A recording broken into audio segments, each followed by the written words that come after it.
Afternoon was the attitude of the local BBC when the reporter on the end of the fluffy microphone thing was asking me why I was there and all the rest of it, and wasn't I there to try and stir up trouble.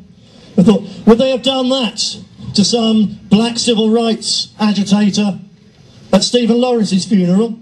But aren't you here to exploit it and cause trouble? Of course they wouldn't have done. They wouldn't have dared to.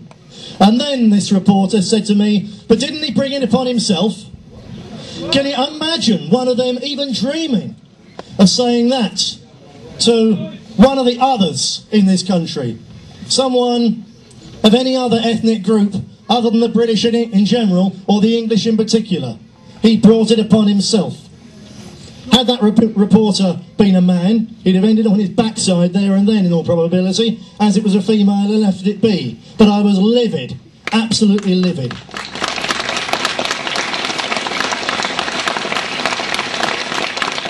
And I was angry not just for that family and that incident, but because it's symptomatic of how the entire establishment elite in this country refuse even to recognise us, the native majority of this country, except as taxpayers, except as people they can send offensive, threatening letters to. Have you paid your TV licence? You know you haven't paid your TV. We know it. We're going to come and get you for it.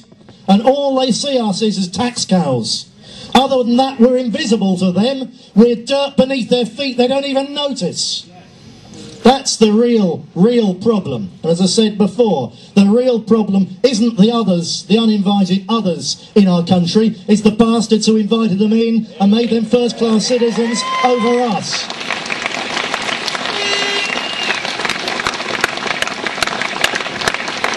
And our people are invisible, and in particular their suffering is invisible. And our purpose, our core purpose, is to make sure that the suffering no longer is invisible. It gets seen. No longer is it unheard. It's shouted from the rooftops.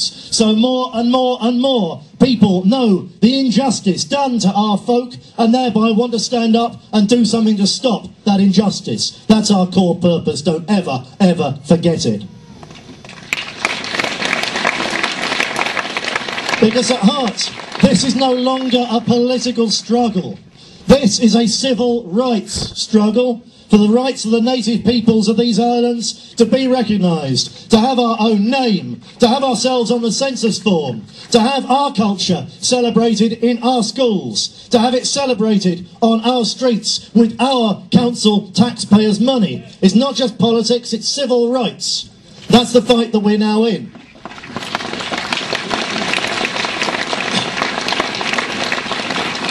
To which a liberal might say, well, by what rights? What's different about you people? You're just a mongrel race anyway, aren't you? It's always threatened. You're just a mongrel race, a nation of immigrants. Any more can come in and they just become, the moment they set foot on this land, they become as British, as English as you and me. That's the line, isn't it?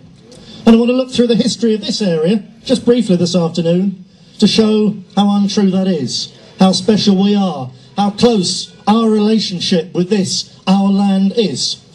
And this area, it's very pretty, isn't it? But it's not as lovely as Sawley. It's not an absolute classic beauty spot. You've got to go 10, 15 miles up country for that. But it's an ordinary part of our England. The only thing extraordinary that I've been able to find out about it is that Eastwood and Heanor, the two towns that straddle this place, between them, are the most hideously white places, statistically, in England. Yes, they're woefully unenriched.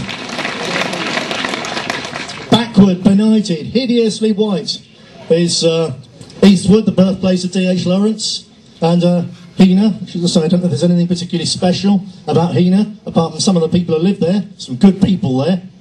But that's it. The two ordinary little places. Codnor, the village here. You probably hadn't even heard of it before asked to come here. So what's special about Codnor? It's just an ordinary little place on the map where anyone in the world can come and live, and it makes no difference. That's what the Liberals would say. So we'll look at the history of Codnor.